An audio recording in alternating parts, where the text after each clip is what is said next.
Revenge తీర్చుకుంటారేమో, మా మీద ఏమన్నా వాళ్ళు రియాక్ట్ అవుతారేమో అని భయపడతా ఉంటారు. ఇప్పుడు నినివే పట్టణం మీదకి దేవుని యొక్క తీర్పు రాబోతుందని, దుర్గతి రాబోతుందని ప్రకటించమని దేవుడు యోనాను పంపించినప్పుడు జోనా వాజ్ అఫ్రేడ్. యోనా భయపడిపోయాడు.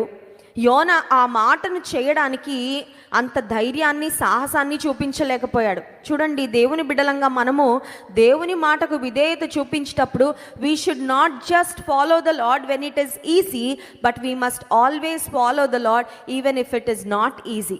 జీవితంలో చాలాసార్లు సులభమైన పనులు దేవుడు చెప్పినప్పుడు చేయడానికి ఉన్న సంసిద్ధత, కొన్నిసార్లు కష్టమైన పనులు దేవుడు చేయమన్నప్పుడు మనం అంటాం, నేను కాదయ్యా, ఇంకెవరినైనా ఏర్పరచుకో అయ్యా, ఇంకెవరితో అయినా చేయించుకో ప్రభా, not me lord, please use someone else. నీ దగ్గర చాలామంది ఉన్నారు కదా, ఈ ప్రపంచంలో ఇన్ని కోట్ల మంది ఉన్నారు కదా, వారిలో ఎవరినో ఒకరిని వాడుకోలే, నేను మాత్రం ఈ పనికి సిద్ధంగా లేను అని కొన్నిసార్లు మనం వెనకడుగు